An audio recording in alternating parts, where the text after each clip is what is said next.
Hello, my name is Phil Phillips, and I'm the owner of Finca Santa Marta. Finca Santa Marta is the premier organic farm, certified organic farm, and that's very important in Panama. Certified organic farm in Panama. We are one of the oldest, if not the oldest, currently operational organic farms, and the government considers us the best example of an organic farm. So when I say certified organic in Panama, we're delivering the best possible food, not only taste-wise, but also nutrition-wise, to your table. We deliver all over Panama. It's been an exciting journey the last 2 years of producing some really incredible results here at Finca Santa Marta. A little bit about myself. I grew up in Southern California. I was born in Florida, but I grew up in Southern California. We moved there when I was 6 years old. And we lived in the original OC. I mean, from my house to the beach, there was nothing in between us except South Coast Plaza. And so it was in a unique time and a unique space. And growing up in Orange County, there was high schools that had different programs. And the one high school that I chose to go to, in fact, my parents moved so I could go there, was Orange High School, because they had the only agricultural program in all of Orange County. And right in the middle of the city, we were raising 70 head of cattle. We had sheep on campus. We had our own orange grove. We built our own barns. And we had a wonderful Future Farmers program going on in the middle of the city. And so the crew that I ran with in high school was rather strange. We all played water polo. We all surfed. And then we were raising steers, so our wardrobe was confused. Everything about us was confused. We were a strange lot of kids. And after graduating from high school, I did not go into agriculture as a business model. In fact, I became absorbed into the nonprofit world. I began to write books. I've written 15 books with 1.3 million copies sold. Our focus has always been children. You can't addict a child to welfare. And so we've focused on children. We focused on educating them, on feeding them, on clothing them, and giving them guidance into adulthood. That has worked really well. We've seen a tremendous amount of success with that. But we had all these locations and they were buying food every 3 days. And I saw that there were huge problems that existed. So we started to direct our locations into growing their own food. We started with vertical gardens. We started looking at fish farms. We started looking at digging wells in those locations, which we had done in the past, but digging more extensive wells so that we could sustain agriculture on the sites. And so in Africa, in Nepal, in India, we started this proactive movement toward food in every single one of our locations. We had already been to Panama one time, my wife and I, and we felt like it was a good location for us to relocate with my mother. My mother is experiencing dementia and Parkinson's, and so we wanted to, instead of putting her in a nursing home in the United States, we would sell 2 homes, buy 1 home, and provide nursing for her within our household. And we couldn't do that in the United States. And also, I wanted to have something like this farm. I originally started out looking at buying a hotel in Boquete, and we looked at purchasing the Haven, and that was a deal that we worked on for months and months, and it didn't go through. And when that deal fell through, this opportunity to buy Finca Santa Marta presented itself. We felt like it was an answer to a lot of different questions we had. And so it allows us to be a part of the community. It allows us to participate in Tuesday Market, which is a wonderful marketplace at Tap Out. And people come and they buy, they have a selection of what we have available that week, which is probably 40, 50 products at a time. Everything on our table was harvested the day before. So if you came and bought it on Tuesday, it was harvested Monday afternoon and packaged and prepared to be brought to the table. There is no way that you could get anything fresher unless you grew it in your own backyard and went out and cut it and brought it into your kitchen. We're providing an incredible product that is super healthy, super nutritious. We work with the soil here in a major way. People ask me all the time about plants. I am not a botanist. What I do know is soil, and I know how to improve soils, and I know how to plant trees. And that is really the future of Finca Santa Marta, is to add approximately, we're hoping to add 10,000 new trees to this property going forward. Now, we have already added, since being here in the last 2 years, there are between 7,000 and 10,000 plants on the property that did not exist on the property 2 years ago. That's a major accomplishment, and we're excited about that, but we want to move forward, and we want to move forward in a greater way. We can start 5,600 plants a day at Finca Santa Marta. 5,600 seeds can be planted at any given time. We could start more than that, but our seed starting area allows us to start 5,600 seeds at a time. And seeds are an issue. We're expected to grow here with non-GMO heritage seeds, and yet importation of the seeds is difficult. And we have to do workarounds, even though the government, on one hand, wants us to plant non-GMO heritage seeds. They're not readily available, so we have to import those. And that's one of the factors, and one of the challenges that we're facing is, how do we become food sovereign unless we're growing our own seed? And so I want to set aside about 2 acres on Finca Santa Marta to grow our own seed and make us the closest thing to food sovereign as we could possibly be. And that brings us to the fact that we have a VIP program with Finca Santa Marta. Those are people who believe in us, who partnered with us, and basically they spend $200 at a time. They give us $200, and we give them a $250 credit toward purchasing their groceries. And they can use that at any time. There's no time limit. There's no cutoff. It's just a way that we have of measuring what we're going to need 90 to 120 days from now. And so right now we have over 60 people who participate in that program. We hope to go to 200 very quickly, and it makes for things to function much smoother on the farm financially. So it's a great place. It's a magical place. We do a tour the first Friday of every month. We do a public tour. That's not just a tour. We bring in our chef Marcus, who helps us develop our vinegars, and we have fire cider, we have a homemade kombucha, and lots of products coming from the farm out of our chef's kitchen.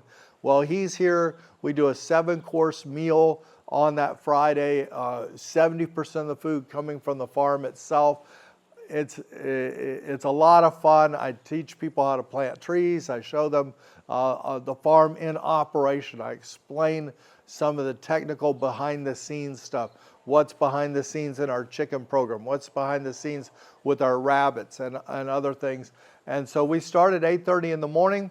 We start walking the farm about 9. Some people ride in the car, and we start wrapping it up with lunch at 11:30, and then lunch is normally finished by 1. And so it is a wonderful time. We have people just really bragging about the farm to table experience that they have at our tour that we do the first Friday of every month. So that's just kind of an overview of Finca Santa Marta, and it is indeed a magical place. Someday I hope to have some ecotourism type structures here, but right now we're just focused on the farm. We came to Panama originally in 2018, and we'd spent some time in Costa Rica. I had lived in Costa Rica for 3 years. I thought that if we were going to move to Central America, it would be Costa Rica. And coming to Panama, flying in, there was an immediate sense of, I like this place. And this is very interesting. And the difference between here and Costa Rica was appealing.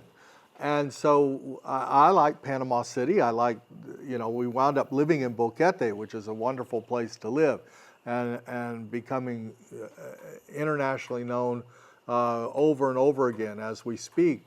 But there's wonderful places throughout all of Panama. We toured almost the entire country, and then we went home and went back to work, and then COVID hit. And during COVID, I really started to say we need to push our timeline forward. And there was some opportunities that presented themselves. And in evaluating, I mean, you've got this huge plethora of information online, and you've got all this stuff on YouTube, and Jackie Lane came to the forefront, and I went ahead and did the virtual tour and got the download of the information from her and started reading it. And I will say that this is not just to endorse her, but to say, do your homework.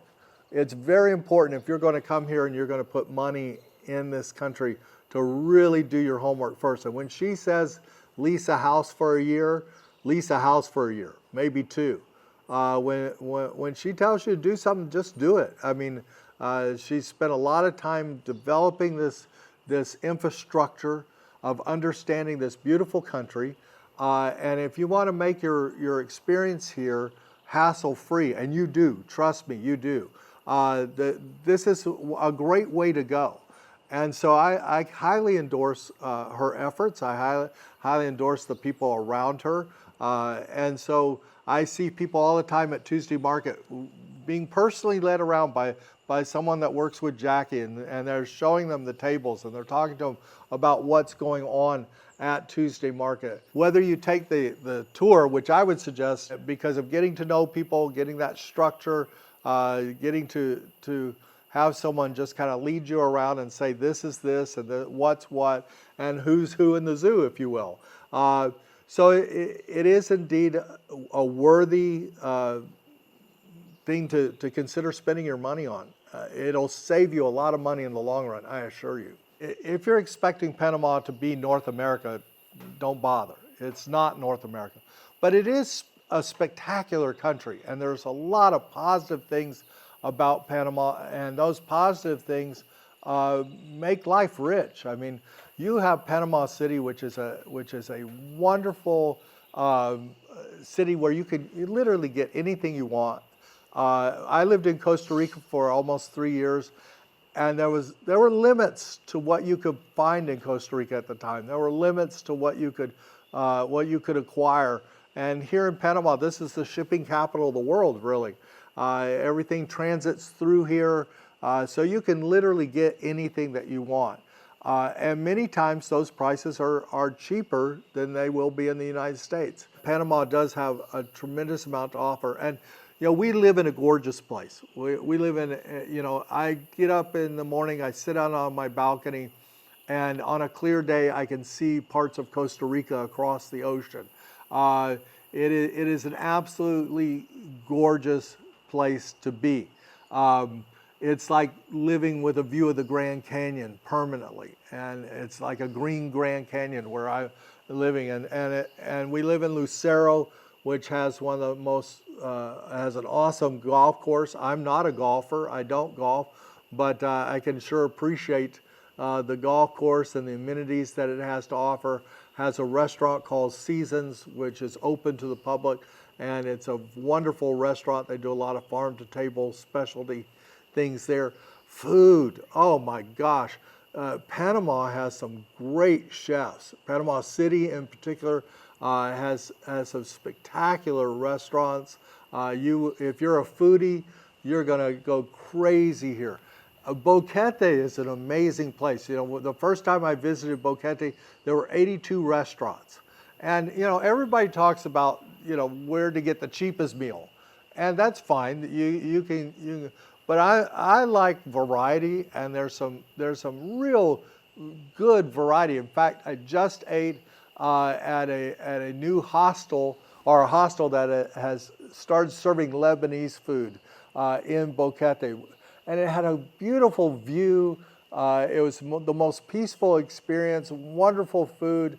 So over and over and over again, you had the ability to live in a small town with a lot of beauty, and it is rustic. But you know, I remind my mom's 89 years old. I remind her often, you know, if we lived in some place that was this beautiful in the United States, first of all, we probably couldn't afford it. Secondly, it would be rustic as well. Pagosa Springs, Colorado, and other places like that. You know, you have dirt roads, you have different things that are rustic there, and you know, the sidewalks aren't always even in the United States.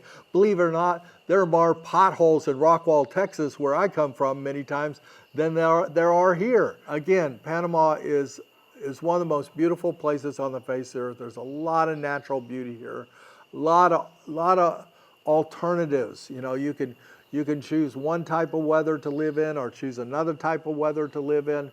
It's not just all hot and steamy. Boquete has one of the best weather patterns in the world, and very interesting weather patterns coming through Boquete. And you have a rainy season and you have a dry season. And I love the rainy season. I think it's a wonderful time of year. Everything is green, it's fresh. It doesn't rain all day long every day. It's not Seattle, but the sun is shining. When it's not raining, the sun is shining, and it's bright, and it's gorgeous, and it's beautiful. And then it rains, and that's like God's way of turning on the air conditioning and go take a nap. And so you just learn to live a different flow, a different lifestyle. And you know, one of the interesting things about Panamanians are wonderful people, but one of the great things about them is they honor the elderly. My mom receives so much deference, and she is preferred everywhere we go, and people take time out of their movement in life to help her and to do things for her. We were sitting at a Chinese restaurant in Boquete yesterday and eating lunch, and she got up to go to the bathroom, and the lady who was working the counter came around and helped her walk to the bathroom and back. She didn't have to do that. She knows my mom can make it to the bathroom. We've eaten in that restaurant a lot, but she came to help my mom. And over again, Panamanians have shown themselves to be loving and kind and generous people.